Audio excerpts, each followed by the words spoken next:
Então, a aula de hoje é enzima e suas propriedades. Então, vamos estudar. Então, o que são enzimas? São os catalisadores biológicos. Esses catalisadores biológicos são moléculas que aceleram a reação.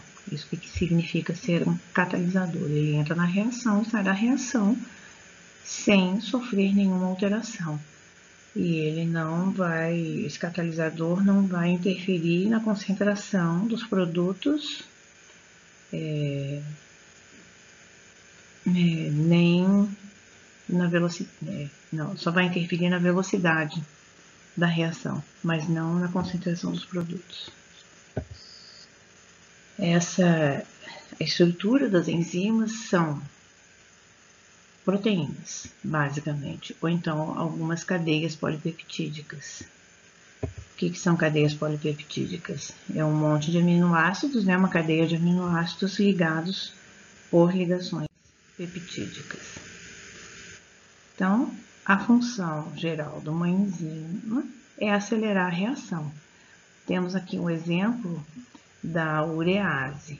A urease, ela é transportada por bactéria, né? Essas bactérias que são transportadas pelo ar, a urease está dentro dessa bactéria e ela que faz a decomposição da ureia. Aquela ureia que vocês colocam lá como adubo no solo e o solo vai decompor, isso não é o solo, é a bactéria. Mas não é a bactéria, é a enzima que tem dentro da bactéria que vai processar essa reação química de decomposição da ureia. Vai decompor a ureia em amônia e CO2.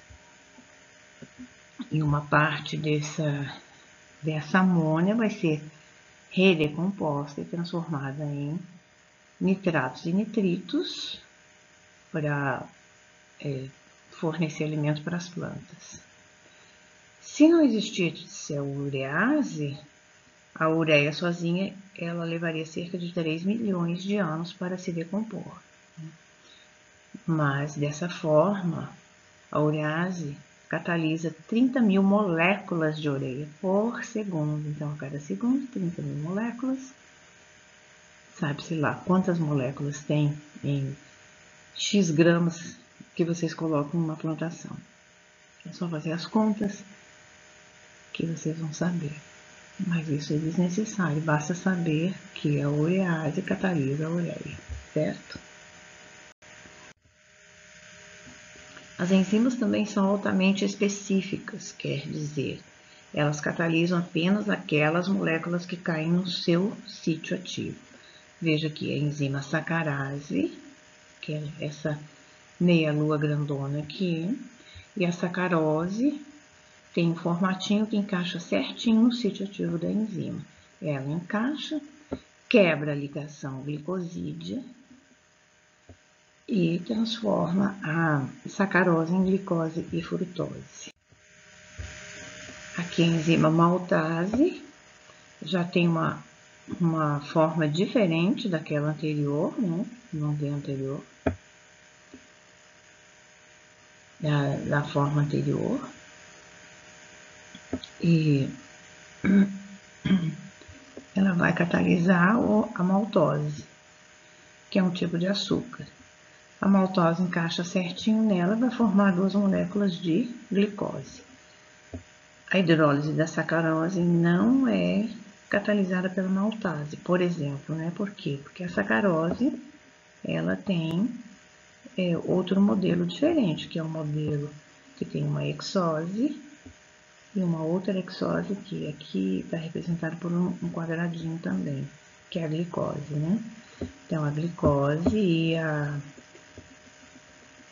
frutose, que compõe a sacarose.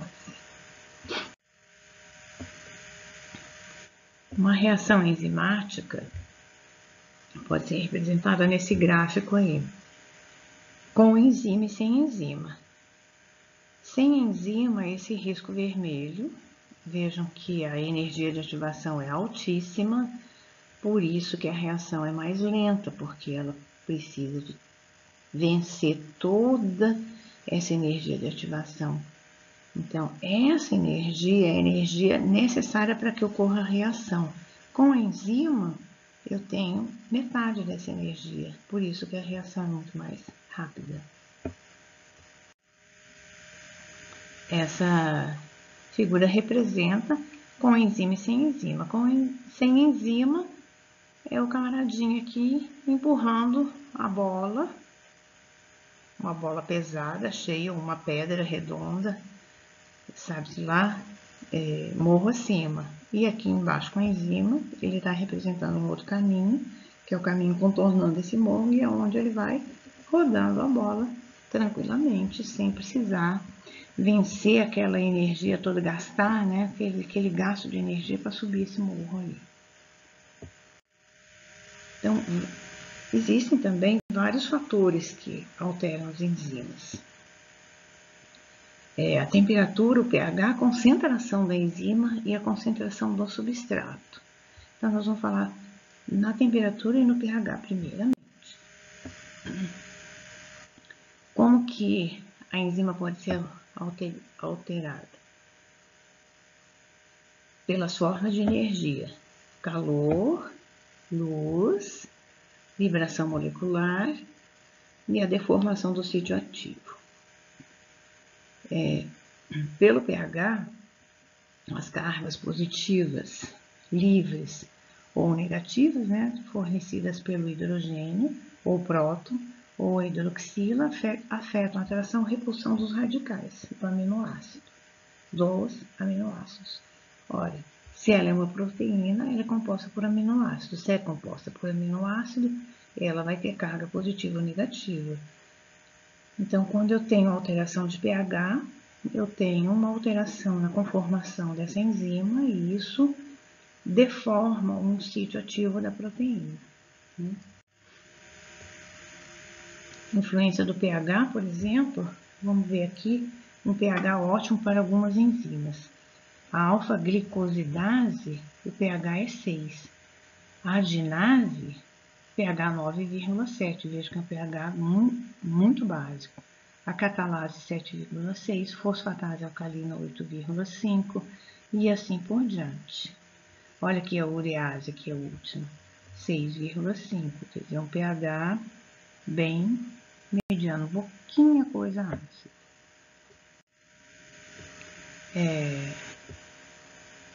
Um pH ótimo, por exemplo, a pepsina. A pepsina é aquela enzima que ajuda a fazer a digestão, né, de alguns peptídeos dentro do estômago. Então, qual é o pH ótimo para a pepsina? É um pH entre 1 e 3,5. O ótimo é onde ocorre a reação. E pH aqui do meio, vejam só que ele vai dar entre 1,8 mais ou menos, 1,9 de pH, que é o pH do estômago. Por isso ele é ótimo. Então, quando você tem pH do estômago além de 3, acima, né, um pH muito básico, porque de 3,5 para cima o pH está básico dentro do estômago, em comparação com o pH normal dele, que é ácido, que vai de 0 a 3,5. Além disso, a pepsina não age, e aí você tem má digestão. Então, você não vai combater a acidez do seu estômago, você vai combater a mudança de pH do seu estômago. É errado dizer que você vai combater a acidez, que você está com muito ácido no estômago. O estômago tem que ser ácido, porque se ele não for ácido, a pepsina não reage com determinadas substâncias, que nesse caso são os peptídeos. E o que são os peptídeos? São proteínas, carne, basicamente, né? Para quem é carnívoro. Ou proteínas de grãos, do feijão, por exemplo, ou da soja, ou algum outro tipo de grão. Então, essa proteína, ela não é quebrada em aminoácidos. E a digestão fica incompleta. E aí você tem dor do estômago. Já para a tripsina, que é para digerir o triptofano, que ele é digerido no pH, o que? 8, né? Em torno de 8 aqui, ó, que é o pH ideal. Esse aqui é o pH do intestino. Influência da temperatura.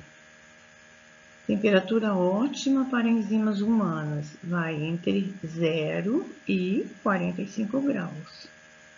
Vejam que em 0 vai subindo, aumentando, né? A velocidade da reação aumenta conforme aumenta essa temperatura. Vai aumentando até 25, 32, 35 graus aproximadamente. É a temperatura ótima para as enzimas funcionarem. Em torno da temperatura do ser humano, que é 36 graus. Então, ali eu tenho as enzimas nessa temperatura funcionando perfeitamente. Se a temperatura aumenta, quer dizer, você está com febre, olha a velocidade da reação enzimática, como cai. Se você está com uma temperatura acima de 40 graus, em torno de 40 graus, a velocidade já caiu. Se você está com uma temperatura acima de 40 graus, a produção enzimática cai absurdamente. E você tem, então, aqueles consequências sérias por causa desse aumento de temperatura. Vejam, enzima de bactéria de fontes termais. Fontes termais é onde tem as águas quentes, né? Lá, nessas fontes, a temperatura ideal para as enzimas é entre 70 graus, aproximadamente 65, 70 graus. Além disso, elas também não vão funcionar. Abaixo disso, a velocidade da reação é bem menor. Aqui também, ó, para a enzima humana, as enzimas que trabalham no corpo humano, com temperaturas abaixo de 36 graus, também a velocidade da reação vai caindo drasticamente. Ok. Nós também temos cofatores e coenzimas. Que vem a ser isso, né? Cofator é uma substância inorgânica. Pode ser um íon, cobre, ferro, manganês, zinco, potássio, entre outros. Já as coenzimas é um subgrupo dos cofatores e é formado por outras moléculas orgânicas com base em carbono, quer dizer, moléculas orgânicas, né? As vitaminas, por exemplo. Então, cofator é uma substância inorgânica que vai gerar um íon, né? Vai ionizar, então vai ionizar um íon metálico como ferro, cobre, manganês e zinco. Substância inorgânica, metais, lembrem-se disso lá da tabela periódica. Coenzimas são as vitaminas, para ser mais direto. E o grupo prostético é um subgrupo dos cofatores. E ao contrário das coenzimas, encontram-se ligados de forma permanente à proteína. Quer dizer, as coenzimas, elas vão se ligar às proteínas, às enzimas, né? Por isso ela é uma coenzima. Ela se liga à enzima para processar a reação. Já o grupo prostético, ele já está lá ligado nessa enzima, permanentemente. Então, eles estão ligados no centro ativo, esses grupos prostéticos. Interessante isso, né? Vamos ver aí como é que funciona isso.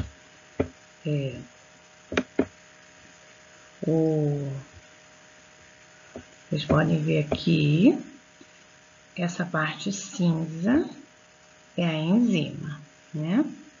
O cofator, ele está aqui. Então, o que é o cofator? Ele estaria localizado aqui nesse cantinho. Aqui eu estou mostrando uma forma completa. Um cofator, um sítio catalítico, a coenzima e a apoenzima e o holoenzima. O cofator são os grupos metálicos. A coenzima, ela está encaixadinha aqui, ó, bem dentro do sítio catalítico. A esta parte, quando eu tenho uma enzima nessa configuração, que tem um cofator e uma coenzima junto, toda essa parte aqui eu chamo de apoenzima, essa parte enzimática, proteica, né? Essa parte cinza é a parte proteica. Essa parte proteica, ela é a apoenzima. E todo este conjunto eu chamo de holoenzima. Não são todas as enzimas que são nesse formato, que são algumas. Então, vamos ver quais as características dos cofatores. Então, muitas enzimas, elas não funcionam otimamente. Elas só vão funcionar otimamente quando ela tiver um cofator ligado nela. O cofator é aquele que ocupa o sítio ativo, né? Essas moléculas podem estar ligadas à enzima temporariamente por ligação iônica, por ligação de hidrogênio ou permanentemente por ligação mais forte, que é a ligação covalente. Então, a ligação iônica é uma ligação mais fraca, a ligação de hidrogênio é uma intermediária, a covalente é mais forte. Então, aquele cofator que está ligado por ligação iônica e ligação de hidrogênio, são, no caso, as vitaminas, por exemplo, né? É um grupo de cofator que a gente chama de coenzima, e aquelas que estão ligadas permanentemente lá dentro do sítio ativo são os cofatores propriamente ditos.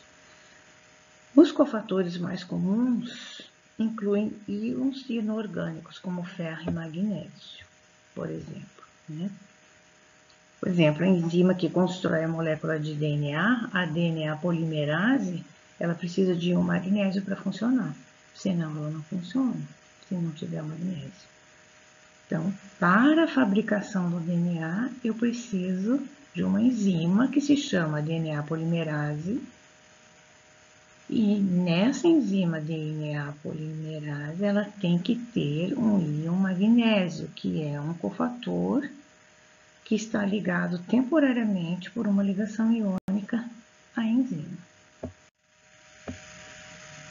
Coenzimas são as vitaminas, é um subconjunto de cofator, né, que a gente diz. São moléculas orgânicas. Essa molécula orgânica, ela pode ter uma parte inorgânica ou não. As mais comuns são as vitaminas, vitamina A, B, C, D, E, etc. Algumas são precursoras de coenzima. Quer dizer, eu preciso de uma provitamina A, por exemplo, ou uma provitamina D. Provitamina D é aquela vitamina que é ativada, eu tenho um complexo na pele que é ativado pela luz solar e se transforma em vitamina D. Nos olhos, existe um complexo dentro dos olhos que é ativado por uma precursora da vitamina A. Essa precursora da vitamina A, ela está nos vegetais amarelinhos, né? Como cenoura e mamão, por exemplo, abóbora. Então, isso vai fazer com que a visão funcione perfeitamente. São vitamina A. Então, algumas podem já funcionar diretamente como coenzima, como a vitamina C, por exemplo. Ela é uma coenzima para várias enzimas que participam da construção do colágeno. Então, a vitamina C, ela é uma enzima para várias enzimas. Ela é uma coenzima para várias enzimas. Que é o colágeno. O colágeno faz parte do tecido conjuntivo. O tecido conjuntivo é aquele tecido que emenda uma coisa na outra. o tecido base, né? O tecido que faz a ligação entre os ossos, entre os músculos, é aquele que é o tecido conjuntivo. Tá aí a formulinha da vitamina C, ela não tem nenhum íon metálico, ela é o quê? OH, OH, OH, OH. Tem 3 OHs ligados a um carbono. Ela é um álcool, certo? E tem um O aqui nesse pentagrama aqui, ó. E tem um dupla O aqui. Então, ela tem 1, 2, 3 funções. 3 funções orgânicas de álcool, uma função de éster e outra de éter. Olha que interessante que é a vitamina C. Ela não pertence só a um grupo orgânico. Ela tem 3 grupos orgânicos na conformação dela. E ela é uma precursora de várias reações químicas dentro do organismo. Coenzimas que atuam no metabolismo de mamíferos. Vamos ver alguns deles aí, né? Que é importante para a área de vocês. Por exemplo, a biocitina é um exemplo de um grupo químico transferido pelo CO2. Ele é um precursor presente na dieta de mamíferos e nessa terceira coluna aqui são as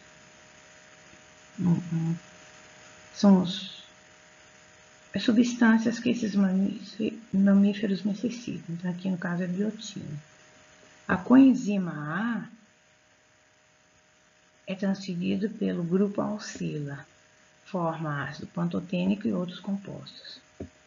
A 5-desoxiadenosilcobalamina, que a gente chama de coenzima B12, é transportada pelos átomos de hidrogênio alguns grupos alquila. Vai formar a vitamina B12, que é aquela vitamina que os mamíferos possuem, né? Necessitam. A flavina adenina dinucleotídeo transfere elétrons, forma o que? A vitamina B12 ou a riboflavina. Então, são coisas que eu preciso na dieta, que os mamíferos precisam na sua dieta: ácido nicotínico, vitamina B6, B2, biotina, ácido pantotênico, com exceção do lipoato, que não é necessário na dieta. Os outros todos são. Então, essas enzimas que atuam no metabolismo de mamíferos, né, segundo essa tabela aí. E isso vem pela dieta, pela alimentação. Então, quando você vai preparar uma ração boa para um animal, você vai ver que tipo de animal ele é, porque alguns mamíferos precisam, outros não precisam de alguma coisa, outros em maior ou menor quantidade. Ou seja, é um réptil, se é um anfíbio, se é uma ave, cada um vai necessitar de uma quantidade desse tipo de vitaminas na sua dieta. Essas vitaminas vão fazer o transporte de alguns grupos químicos, e esses grupos químicos vão participar do metabolismo e vão deixar esse animal em perfeito funcionamento, em perfeito aproveitamento depois da sua carne ou da sua vida, né? Depende para que você quer esse animal. Então, vocês vão ter que fazer o balanceamento de uma ração, por exemplo, para dar para os peixes. O peixe precisa de B12? Ele precisa de piridoxina? Talvez não precise, mas os mamíferos precisam. Então, os bois precisam, os cavalos precisam disso aqui, os cachorros precisam disso aqui. Aí a ração deles tem que ter esse tipo de componentes na sua dieta. Vamos ver alguns grupos orgânicos que são transportados pelas coenzimas. Nós vimos pelas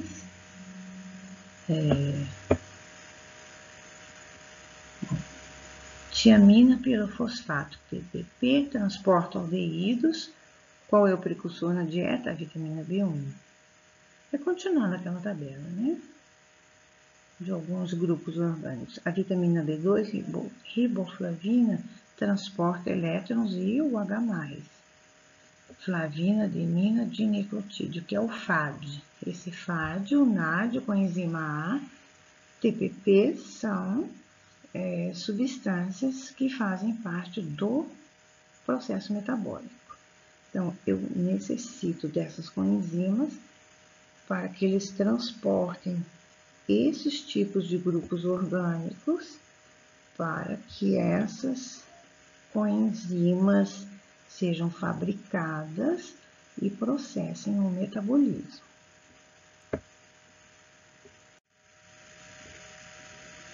Exemplo de um grupo prostético de alta importância biológica, a anidrase carbônica, que tem o zinco no centro.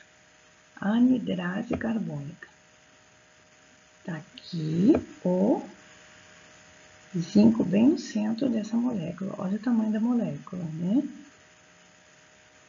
Olha o tamanho da enzima. Agora, para que eu preciso dessa enzima deste tamanho? Olha, ela tem uma arginina, uma glutamina, uma tirosina, outra glutamina. Ela tem uma histidina aqui, triptofano, serina. Olha quantos aminoácidos ligados nessa enzima. E no centro, quem faz essa ligação toda é um átomo de zinco, um átomo metálico.